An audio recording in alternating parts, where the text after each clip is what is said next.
역대하 18장의 내용을 우리가 함께 읽었습니다. 당시에 이 남유다와 북이스라엘 간의 관계가 인척 관계를 맺게 되면서 상당히 가깝게 지냈습니다. 당시 북이스라엘 나라는 아합 왕이 다스렸습니다. 이스라엘의 왕조 가운데서 가장 패악한 왕으로 불려지는 인물이죠. 그리고 남유다에는 여호사밧이 이제 왕위를 이어받아서 나라를 다스립니다. 25년을 다스렸다 그랬어요. 17장에서 읽었던 말씀에 따라서 여호사밧은 다윗의 처음 길로 행하는 일을 자기 통치의 근본과 시작으로 삼았던 인물이었습니다.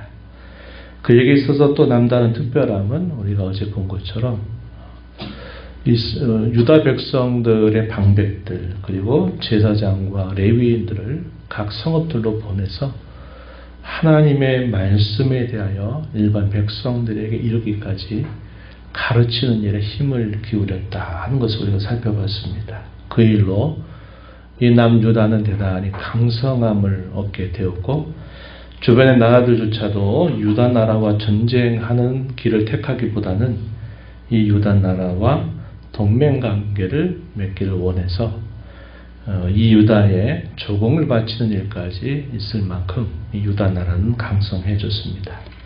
그런데 안타깝게도 이 아합의 가문과 여호사밧의 가문 사이에 결혼관계를 맺게 되면서 이런저런 일들에 함께 연합하는 일들이 생겨나게 됩니다. 이것이 이스라엘 나라와 유다 나라 사이에 전쟁이 그치고 평안의 때를 얻는다라는 면에 있어서는 굉장히 좋은 관계를 유지했지만 그러나 너무나 가깝게 하다 보니까 이스라엘이 닥친 일을 또 유다가 또 외면할 수 없는 상황이 되어버렸습니다. 아합 왕이 아마도 여호사밧을 불렀을 것입니다. 그래서 이 여호사밧이 아합을 찾아갔더니 이 아합 왕이 여호사밧 왕에게 뭐라고 요청을 하냐면 길르앗 라못이라고 하는 곳, 그곳이 아람 나라에 속해 있는데 그 나라를 우리가 동맹해서 함께 쳐서 빼앗자라고 하는 말을 하게 됩니다. 그 땅을 찾는다라는 것은 어떤 의미에서는 좋은 일이죠. 하나님께서 자기 백성의 기업으로 주신 땅을 이방 족속들이 있는 것보다는 그 땅을 차지해서 영토를 넓히는 것이 겉으로 볼 때는 좋은 선택일 수 있었습니다. 그래서 우선 여호사밧은 어떻게 하냐면 이 아합 왕의 제안에 대해서 언제든지 함께 하겠다라고 답변을 했습니다. 우리가 읽은 말씀 3절에 보면 나는 당신과 다름이 없고 내 백성은 당신의 백성과 다름이 없으니 당신과 함께 싸울 것입니다. 이렇게 답변을 했습니다. 그러면서도 이 여호사밧이 한 가지 더 아합 왕에게 요구를 했어요. 그게 뭐냐면 먼저 여호와의 말씀이 어떠한지를 한번 들어보자고 요청을 했습니다. 그래서 이 요청에 따라서 아합 왕이 당시 북이스라엘에 있는 선지자 400명을 불러 모았어요. 그 선지자들의 대표가 아마 시드기야라는 인물로 추정하게 되는데 뭐라고 답변했을까요? 똑같이 대답하기를 올라가셔서 싸우시면 그 전쟁을 하나님께서 손에 붙여주실 것입니다. 라고 답변을 했습니다. 여호사밧이 또 물어요. 이 400명 외에 또 물을 만한 다른 선지자가 혹시 없습니까? 라고 묻습니다. 그랬더니 이 아합이 대답하기를 미가야라고 하는 사람이 있다는 겁니다. 그 사람이 있는데 그 사람 내가 대단히 싫어하는 사람이다. 이렇게 말해요.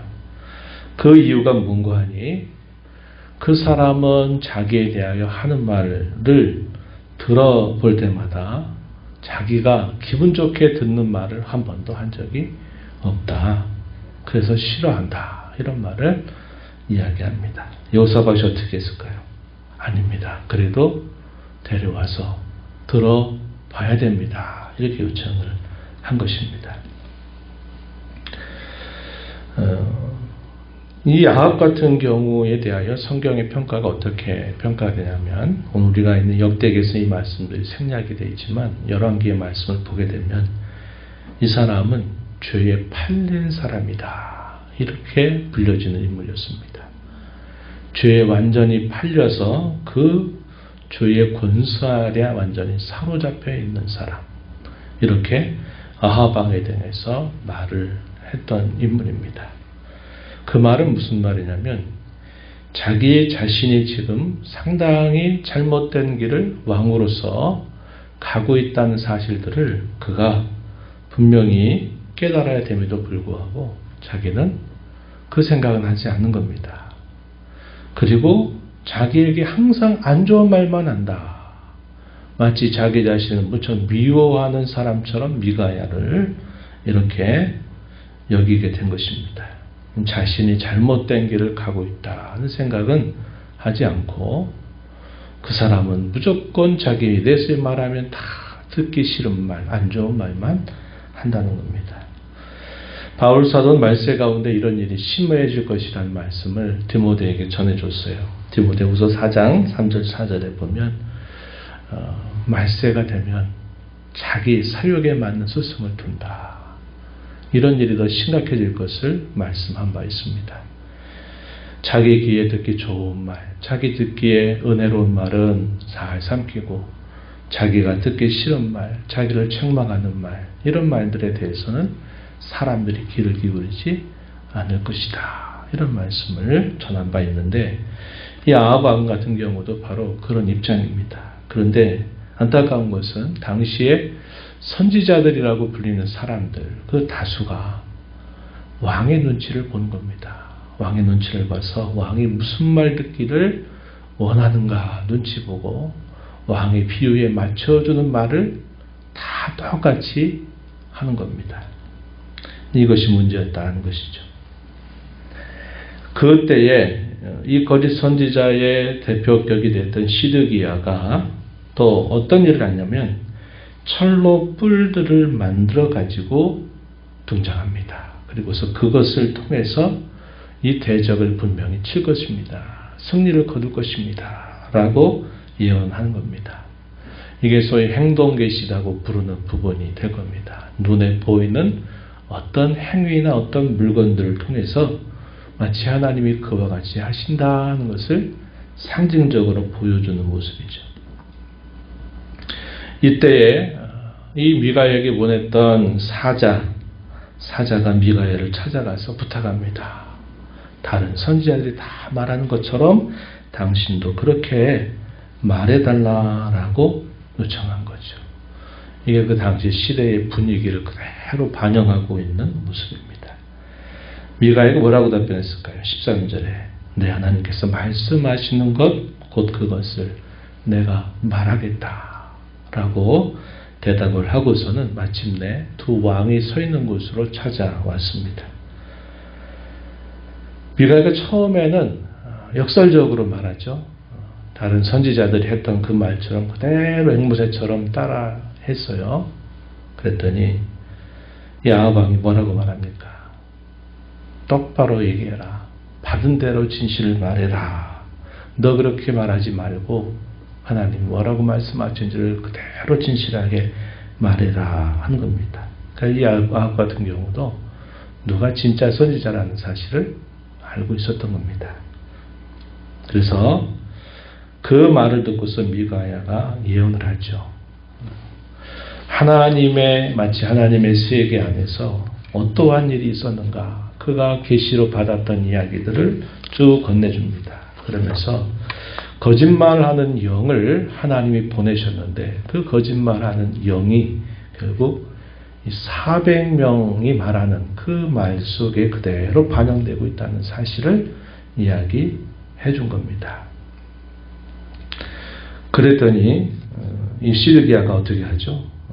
이 미가의 뺨을 치면서 그를 욕하는 그런 태도를 보입니다.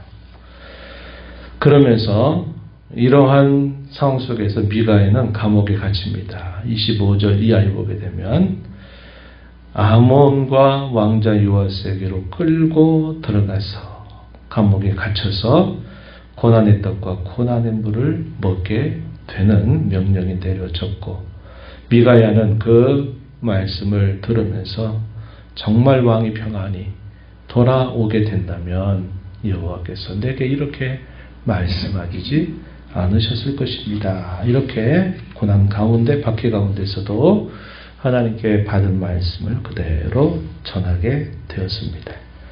결과는 어떻게 됐을까요? 28절 이하에 전쟁에 나갔습니다. 그리고 어떻게 했냐면 변장을 하고 아합 왕은 일반 군사처럼 변장하고 들어갔고, 아합 왕은 왕복을 입고 이 전장에 들어갔습니다. 전쟁이 치열하게 벌어져요. 처음에 누가 발견이 되냐면 아합 왕이 왕복을 입고서 전쟁에 들어가니까 눈에 띌 거 아닙니까? 당시 이 아람 왕은 어떤 명령을 내렸냐면 다칠 것 없다. 이 군사들 무리 가운데서 이스라엘 왕만 죽여라 하는 이런 명령이 이미 내려졌습니다.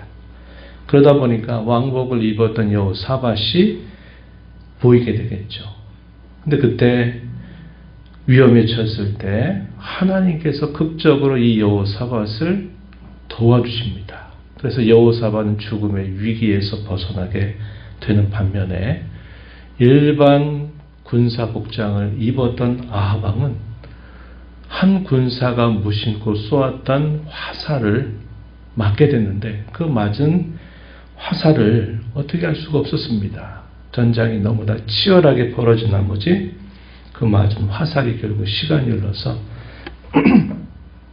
많은 피를 흘리게 되면서 결국은 그 전장에서 여호사밧은 살고 아합은 죽음을 당하게 되는 일이 벌어지게 됐다는 겁니다. 하나님의 기적적인 개입이 있었던 거죠. 그래서 죽을 위기에 처했던 여호사밧은 구원을 받는 반면에 무리 가운데 자신의 정체를 숨겼던 아합은 어떻게 보면 우연이죠. 우연히 한 군사가 쏜 화살을 맞아 그 화살 때문에 결국은 죽임을 당하게 되면서 하나님이 미가야 선지자를 통해서 예언했던 그 말씀대로 이 일이 이루어진 것을 오늘 우리가 읽은 본문에서 잘 보여주고 있습니다. 오늘 우리가 이 말씀을 보면서 먼저 이런 생각을 하게 됩니다. 서로 형제의 국가로서 연합을 할 수 있다 하는 것은 바람직하고 좋은 일이에요. 그럼에도 불구하고 한 가지 아쉬운 게 뭐냐면 구별해야 된다는 거죠. 이것이 과연 함께 해야 될 일인가 그렇지 않은 일인가 하는 면에서 구별을 제대로 하지 못한 것 때문에 이 여호사밧이 아합 왕과 함께 큰 위기에 빠지게 되는 그런 일이 따라왔다는 겁니다. 그래서 우리가 이런 걸 통해서 서로 연합하고 화합하고 하는 면에 있어서는 참 우리가 힘을 기울여야 되지만 이것이 과연 내가 해야 될 일인가 하지 말아야 될 일인가 내가 서 있어야 할 자리인가 내가 떠나야 할 자리인가 하는 것을 잘 구별하는 것이 대단히 중요하다. 그래서 이것을 우리가 잘 지키면서 살아가야 됩니다. 이렇지 못하다 보면 괜히 가깝게 지낸다는 이유 때문에 하나님이 원치 않는 그것에 나도 빠져들게 될 수 있는 그런 일이 우리가 살아가는 삶 속에서 자주 일어납니다. 그래서 연합을 하면서도 내가 정말 함께 해야 될 자리인지 함께 해야 할 일인지 아닌지 이것을 잘 분별해서 살아가는 것이 대단히 중요하다. 이 하나님 섬기는 일이 중요하다 하는 것을 우리가 배우게 됩니다. 또 한 가지는 항상 우리의 본성에서 우리가 바라고 원하는 것 이것에 따라서 우리 신앙생활을 하다 보면 우리 신앙생활이 잘못된 길로 빠지기 쉽다는 것을 우리가 기억해야 되겠다는 겁니다. 자기가 듣기 좋은 말, 자기에게 은혜가 된다 생각하는 말 이런 말들에만 우리가 늘 우리의 귀를 기울이게 된다면 결국 우리가 하나님의 뜻에서 벗어나게 되는 일들이 반드시 따라오게 된다 하는 것입니다. 오히려 우리는 하나님이 뭐라고 말씀하시는지 그 자체를 항상 들으려고 하는 마음, 또 우리 안에 내주하셔서 우리의 심령 속에 말씀을 기억나게 하시기도 하고 우리를 가르치시고 또 인도하시는 성령 하나님의 음성을 우리가 무엇보다도 듣는 자세를 가지고 우리의 신앙의 방향을 늘 새롭게 하는 신앙의 걸음을 걸어가야 된다 하는 것입니다. 오늘 이러한 교훈들을 마음에 새기면서 하나님 앞에 받은 이 날을 주와 함께 말씀에 따라서 힘써 살아가는 복된 하루가 되기를 진심으로 바랍니다. 하나님 아버지 감사합니다. 이 새벽 시간 저희를 깨워주시고 오늘도 새 날을 주신 아버지 앞에 나와서 찬양을 드리며 앞서 행하시는 주의 말씀을 또다시 읽고 교훈받게 하셔서 감사합니다. 두 나라 사이에 전쟁이 벌어지지 않았던 것 참 좋은 일이었지만 안타깝게도 가장 패악한 왕의 말을 거절하지 못하고 그 일에 함께하는 여호사밧의 모습을 보았습니다.